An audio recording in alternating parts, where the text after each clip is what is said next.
قریشیت وہ جاہلیت قریشیت میں بدلی، قریشیت نے اسلام کا لبادہ اوڑھ لیا، لیکن کینہ دل سے نکلا نہیں، وہ کینہ رسول اللہ کے جانے سے نکلا نہیں، اور تدبیر جو پہلے سے سوچ کے رکھی ہوئی تھی قریش نے، وہ تدبیر روز رحلت رسول اللہ عملی کر لی، اور وہ کینہ اب منتقل ہو گیا علی کی طرف۔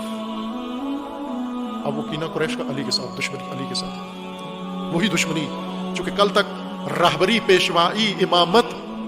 زعامت رسول اللہ کی تھی، اللہ کے دین کی، جاہلیت کے خلاف، قریشیت کے خلاف، عربیت کے خلاف، جہالت کے خلاف، کفر و شرک کے خلاف، کل تک یہ زعامت، یہ پرچم رسول اللہ کے ہاتھ میں تھا، رسول اللہ کے ساتھ دشمنی تھی، اور آج یہ پرچم جانشین رسول کے پاس ہے، لہٰذا وہ سارا کینہ، وہ بڑھاس ساری نکل کے اب علی کی طرف متوجہ ہو گئی۔ پہلا وار اسی دن کر دیا علی کے اوپر، رسول اللہ کی رحلت کے دن پہلا وار علی کو برکنار کر دیا، قریشیت نے برکنار کر دیا۔ میٹنگ ہوئی رسول اللہ کے جانشین کے لیے سقیفہ میں، سقیفہ بنی ساعدہ میں، مدینہ کے جوار میں جگہ ہے، وہاں پر میٹنگ ہوئی۔ اس میٹنگ میں انصار پہلے پہنچ گئے، اصل اہتمام انصار نے کیا تھا، اور انصار نے فوراً رسول اللہ کا جانشین چن لیا تھا۔ جب مہاجرین کے نمائندے پہنچے، قریش کے نمائندے پہنچے، تو پہلے فیصلہ ہو چکا تھا، انہوں نے ان کے اوپر دباؤ ڈالا، اثر ڈالا، اور دلائل دیے، اور مناظرہ ہوا، مباحثہ ہوا، تلخی ہوئی، اور ان کے فیصلے کو کالعدم کر کے اور نیا فیصلہ کر لیا، اور قریش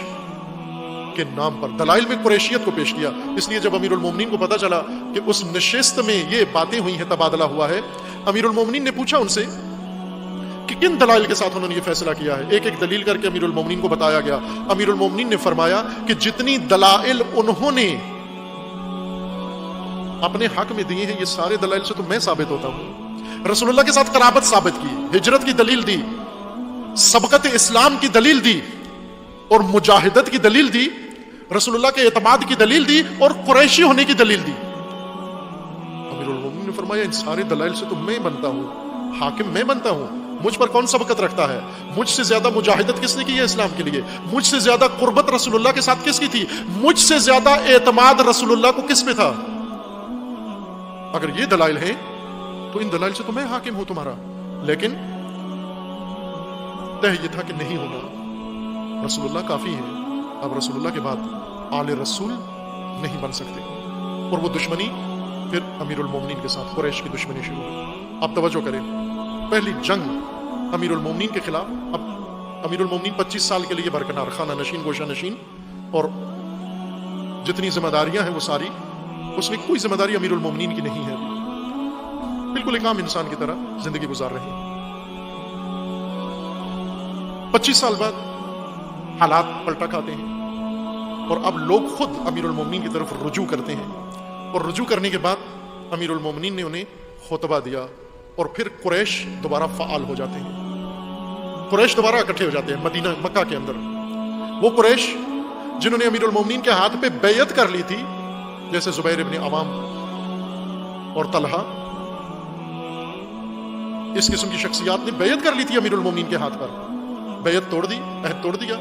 اور مکہ میں اکٹھے ہوئے، اور دوبارہ قریشیت جمع ہوئی، پھر قریش اکٹھے ہوئے، اور قریش اکٹھے ہو کر جنگ لشکر جمل تشکیل دیا۔ پھر اس کے بعد قریش کی دوسری شاخ شام میں، امیر شام، جو قریش کا ہی نمائندہ ہے، قریش کے خاندان سے، بنو امیہ سے ہے۔ پھر قریش شام میں اکٹھے ہوئے، قریش مکہ میں اکٹھے ہوئے، قریش صفین میں اکٹھے ہوئے، قریش جمل میں اکٹھے ہوئے، اور نہج البلاغہ میں امیر المومنین کے خطبے ہیں کہ اب قریش علی کے خلاف، خلیفہ چہارم کے خلاف، خلیفہ راشد کے خلاف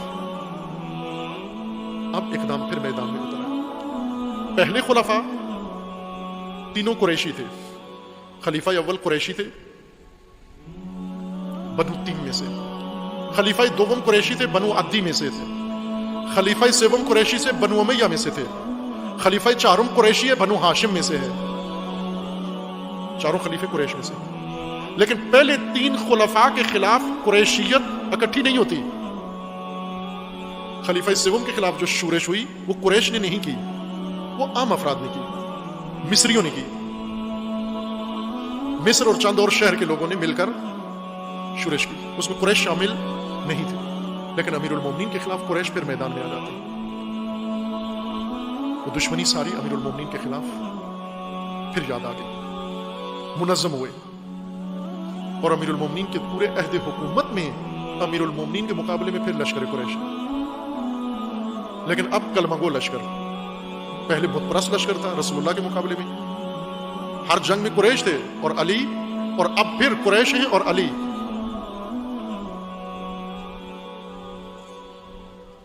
یہ جاہلیت پھر لوٹ کر آئی اور خلیفہ چہارم کے خلاف میدان میں اتر آئی، اور آخرکار قریشیت جو کچھ رسول اللہ کے ساتھ کرنا چاہتے تھے کامیاب نہیں ہوئے، لیکن علی کے مقابلے میں کامیاب ہو گئے. 21 رمضان 19 رمضان کو کامیاب ہو گئے. خوارج کے ایک ملعون نے امیر المومنین کو شہید کر دیا، لیکن اس سے بڑے واقعات، وہ شورشیں تھیں، وہ فتنے تھے جن کے اندر امیر المومنین کو گھیرا ہوا تھا انہوں نے. اور امیر المومنین نے نہج البلاغہ میں متعدد خطبات کے اندر، انشاءاللہ اگر مناسب ہوا وقت ہوا، آج وقت نہیں ہے، میں نہج البلاغہ سے امیر المومنین کے وہ خطبے عرض کروں گا، وہ جملات جو قریش کے بارے میں حضرت نے فرمائی کہ قریش آج میری حکومت میں میرے ساتھ کیا کر رہے ہیں.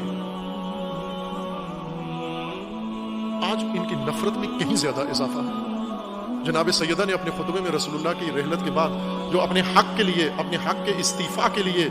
جو خطبہ دیا تھا، حق لینے کے لیے جو خطبہ دیا تھا، اس خطبے کے اندر بھی لوگوں کو بتایا کہ مجھے معلوم ہے تم نے علی کو کیوں چھوڑا ہے، علی کو کیوں نظر انداز کیا ہے، اس لیے کہ تمہارے دلوں کے اندر بدر کے کشتگان کا کینہ ابھی بھی پایا جاتا ہے. بدر و احد و خندق میں جو علی کی شمشیر سے تمہارے بڑے قتل ہوئے ہیں، تمہارے دل میں ابھی بھی وہ غصہ پایا جاتا ہے، اس لیے تم نے علی کو چھوڑا. یہ جناب سیدہ کا خطبہ ہے. اور یہی کینہ جو علی کے دور میں شدت اختیار کر گیا، بڑک اٹھا.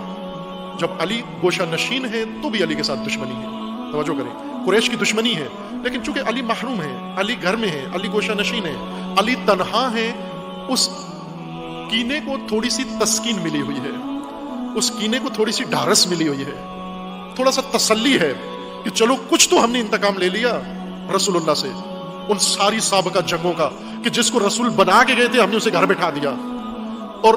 تمام امور مملکت و دین و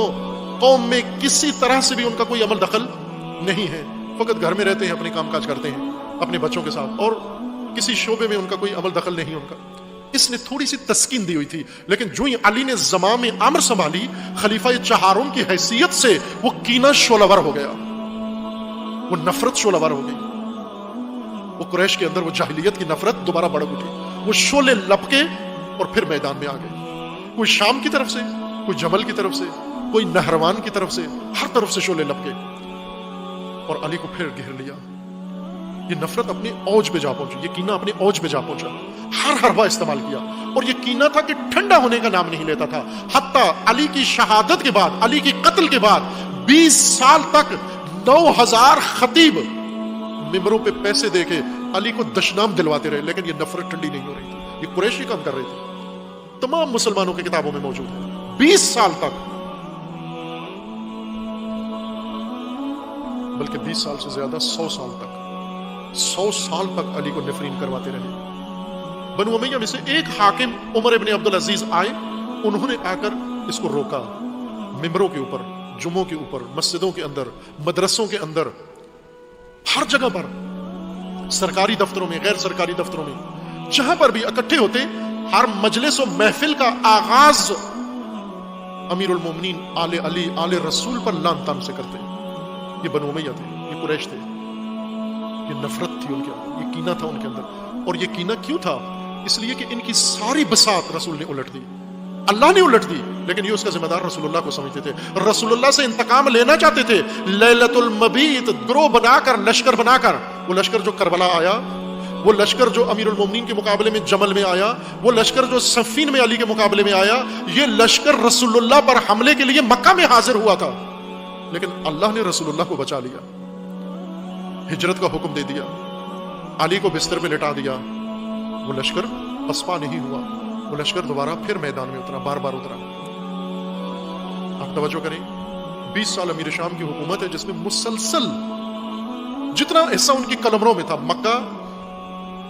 امیر شام کی حکومت کا حصہ تھا، مدینہ امیر شام کی حکومت کا حصہ تھا، بصرہ امیر شام کی حکومت کا حصہ تھا، یمن، مصر، ایران، اہواز، کرمان، خراسان، یہ تمام کے تمام خطے، یہ سب کے سب امیر شام کی حکومت کا حصہ تھے، اور ان میں لازمی تھا سرکاری خطبہ، اور سرکاری خطبہ امیر المومنین کے خلاف نفرت و بدنامی کے اظہار سے شروع ہوتا تھا۔ تو اب آپ کیا سمجھتے ہیں، جو سرکاری طور پر، ایک سرکاری پالیسی کے طور پر، ایک سرکاری نوٹیفیکیشن کے طور پر، ایک سرکاری آرڈیننس کے طور پر اگر ایک عمل ساری مملکت میں کروایا جائے کہ ہر سرکاری فوجی، ہر سرکاری پولیس والا، ہر سرکاری بیوروکریٹ، ہر سرکاری مولانا، ہر سرکاری امام جماعت، ہر سرکاری امام جمعہ جو بھی بات کرے، خط لکھیں پہلے علی کو دشنام دے کر بات کریں، شروع علی کو دشنام سے کریں۔ یہ 100 سال تک کرواتے رہے،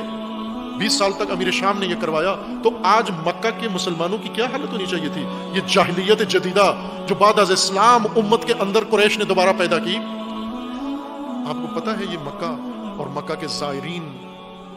کس پراپوگنڈے کا شکار ہیں اور کس نظام کا شکار ہیں، ان کے ذہنوں میں کیا بیٹھا ہوا ہے، ان کی ذہنی حالت کیا ہے۔ ان سے اب توقع رکھیں ہم کہ یہ امام حسین کی دعوت پہ لبیک کہیں گے؟